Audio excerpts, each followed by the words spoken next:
हनुमान जी को जन्म से ही भूख लगी। इसका अर्थ आप समझ गए। तुष्टि पुष्टि क्षुधा निवृत्ति तीनों होते हैं। और श्री हनुमान जी को ऐसी भूख लगी जिससे तुष्टि भी हो, पुष्टि भी हो, क्षुधा निवृत्ति भी हो। तो मुझे लगता है कि भोजन के तमाम साधन थे, पर उन तमाम साधनों की ओर दृष्टि नहीं गई श्री हनुमान जी। ऐसी प्रबल भूख लगी थी। देखो भूख है भी बड़ी। शारीरिक संरचना में ये पेट आगे बना हुआ है, शारीरिक संरचना में उधर आगे लगा हुआ है और सबके पीछे पड़ा हुआ है। शाम को भोजन कर ले, फिर कोई कहे थोड़ा सा नहीं, अब नहीं, अब बिल्कुल नहीं। और कोई आग्रह करे तो झगड़ा हो जाए। नहीं कह दिया अब नहीं लेंगे। बस ऐसे लगता है जैसे जीवन में कभी नहीं लेंगे। और सवेरे होते ही जो नाराज हो रहे थे वही सज्जन सवेरे सवेरे घूमते हैं।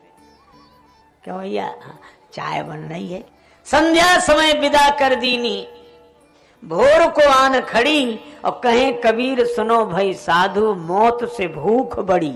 मौत एक बार आती है, बार बार बचकर भी एक बार नहीं बचेंगे, आएगी। सुख पाता रहा जो सदा जग में, उसे आखिर में दुख पाना पड़ा। पछताया नहीं जो कभी भी कहीं, उसे अंत समय पछताना पड़ा। कोई फूल न बाग में ऐसा खिला खिलके न जिसे मुरझाना पड़ा। विधि का यह अटल विधान रहा, जिसे आना पड़ा उसे जाना पड़ा। चाहे अच्छा लगे चाहे बुरा। अच्छा चलो हम आपसे एक बात पूछते हैं, दौड़ने में मजा है कि धीरे धीरे चलने में? हमारे संत कह रहे हैं धीरे धीरे चलने में। बिल्कुल ठीक। अच्छा धीरे धीरे चलने में मजा है कि खड़े रहने में? तो सब कहेंगे कि चलने से तो खड़ा ही रहना ठीक है। अच्छा चलो हम आपसे पूछते, खड़े रहने में मजा है कि बैठ जाने में? बैठ जाने में मजा है। अच्छा हम आपसे पूछें कि बैठ जाने में मजा है कि लेट जाने में? तो कहा लेट जाने में। अच्छा चलो लेट जाने में मजा है कि सो जाने में? सो जाने में। अच्छा अब एक बात बताओ, सो जाने में मजा है कि मर जाने में? सबसे बड़ी गड़बड़ी वही है। एक महात्मा ने एक दुकानदार से सवाल किया कि दुकान क्यों चलाते हो? वो बोला पैसा कमाने के लिए। अच्छा पैसा क्यों कमाते हो? परिवार पालने के लिए। का परिवार क्यों पालते हो? कहा जीने के लिए। महात्मा बोले आखिरी सवाल, जीते क्यों हो? और इस प्रश्न का हमारे पास कोई उत्तर ही नहीं है कि हम जीते क्यों हैं। और जिसके पास इस प्रश्न का उत्तर हो वही धर्मात्मा है, वही धार्मिक है। श्री हनुमान जी का जन्म हुआ, वो कहते हैं भूख बुझाने के लिए जन्म हुआ। और दृष्टि कहाँ गई? सूर्य भगवान की ओर। और कहते हैं सूर्य भगवान को उन्होंने फल समझ लिया। श्री हनुमान जी ने छलांग लगाई। कहते हैं कि बाल काल था इसलिए सूर्य भगवान को फल समझ लिया। नहीं यह बात नहीं है, उनमें बालक जैसी निर्मलता है, इसीलिए उन्होंने सूर्य भगवान को फल समझ लिया। जिनका अंतःकरण निर्मल होता है वही सारे संसार को प्रकाश देने वाले ज्ञान को ही जीवन का फल समझते हैं। जो बाल्यकाल में ही छलांग लगाकर गुरुदेव तक पहुंच जाए, जिसको कोई संसारी संबंधों के आकर्षण रोक न सके, सूर्य भगवान के सामने पहुंचे श्री हनुमान जी और सूर्य भगवान को मुख में रख लिया। अच्छा सूर्य भगवान को मुख में रख लिया तो सारे संसार में अंधकार छा गया। कोई महात्मा ज्ञान को अपने भीतर समाहित करके मौन हो जाए तो अज्ञानियों के लिए तो अंधकार बना ही रहेगा। तब उनसे कहा कि जिसको मुख में रखा है उसे बाहर निकालिए, जिस ज्ञान का अनुभव हुआ है उसे वाणी द्वारा बाहर निकालिए, मुख के द्वारा बाहर निकालिए।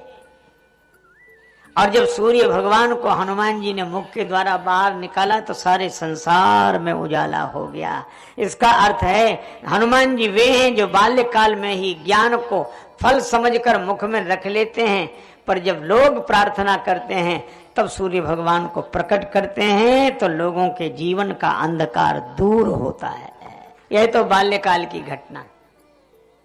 लेकिन हनुमान जी जब बड़े हुए तब उनको लगा कि ऐसे ज्ञान प्राप्त कर लेना ठीक है, पर धर्म यह नहीं सिखाता। धर्म मर्यादा सिखाता है। गुरुदेव के प्रति श्रद्धा हो, श्रद्धा पूर्वक ग्रहण किया जाए, संस्कार, गुरुदेव के प्रति श्रद्धा। ऐसा नहीं, एक सज्जन बोले अपने गुरुजी से, महाराज अपना फोटो दे दो। गुरुजी बोले हमारे फोटो क्या करेगा, घर में नहीं है। बोले घर में तो आपके फोटो हैं, फिर कहाँ लगाना चाहते? कहा दुकान में। अच्छा, इतनी बड़ी भक्ति दुकान में भी लगाओगे? भक्ति के कारण लगा? नहीं महाराज, आपसे क्या छिपाना। फिर दुकान में सामान बेचना पड़ता है, झूठ सच बोलना पड़ता है, तो कसम खाने के लिए चाहिए फोटो हो।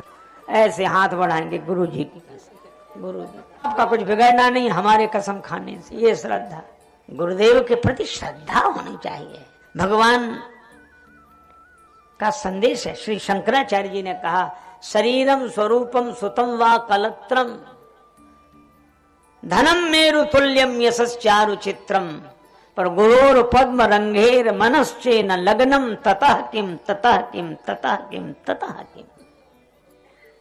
सुंदर शरीर हो, स्वरूप हो, पुत्र पत्नी परिवार आदि हो, सुमेरु पर्वत के समान धन हो, चारों तरफ यश हो, पर गुरुदेव के चरण कमलों में अगर मन नहीं लगा, ततः किम, फिर क्या है, क्या है, क्या है? कुछ नहीं। हमारे श्री तुलसीदास जी कहते हैं, झूमत द्वार अनेक मतंग जंजीर जुरे मद अम्बु चुचाते भीतर चंद्रमुखी अवलोकति बाहर भूप खरे न समाते तीखे तुरंग मनोगति चंचल चंचल पौन के गौन होते बढ़ी जाते और ऐसे भये तो कहा तुलसी जो पे जाने की नाथ के रंग न लाते। भगवान के चरणों में प्रेम नहीं तो इन सब विशेषताओं का क्या मतलब। एक दूसरे पद में कहा, सोम से शील, चंद्रमा की तरह कोई शीलवान हो, शीतल हो, सूर्य के समान कोई तेजस्वी हो, गणेश जी की तरह कोई पूज्य हो, इंद्र की तरह कोई वैभववान हो, सुखदेव की तरह कोई महात्मा हो, और चिरजीवन लोमसते अधिकाने, लोमस जी जैसी बड़ी उम्र हो। मालूम लोमस जी की कितनी उम्र है? एक तुम्बी हाथ में, चटाई बगल में। किसी ने कहा कि बाबा रहने को आश्रम नहीं बनाया? कहने लगे छोटी सी उम्र के लिए क्या आश्रम बनाना। कहा आप तो ऐसे करें जैसे आपको आपकी उम्र मालूम है। हाँ मालूम है। कितनी उम्र है? कहा हमारी शरीर में जितने बाल हैं ये सब झड़ जाएंगे, उसी दिन शरीर छूट जाएगा। अच्छा तो ये बाल झड़ते किस हिसाब से हैं? तो कहने लगे एक बार जब सृष्टि का प्रलय होता है तो हमारे शरीर का एक बाल झड़ता है। बोलो इतनी लंबी उम्र भी हो। चिरजीवन लोमसते अधिकाने, सुख से मुनि सारद से वक्ता। सुखदेव जैसे महात्मा, सरस्वती जैसे वक्ता, और ऐसे भय तो कहा तुलसी। अगर भगवान श्री सीताराम जी से प्रेम नहीं हुआ, भगवान से प्रेम नहीं हुआ, ततः कि सब कुछ हो, मिलेंगे लोग पूछेंगे तेरा व्यवहार कितना है, मिलेंगे लोग पूछेंगे तेरा व्यापार कितना है, पर ये कोई नहीं पूछता कि तेरा प्रभु से प्यार कितना है। ऐसे उभये तो कहा तुलसी जो पे जाने की जीवन राम न जाने।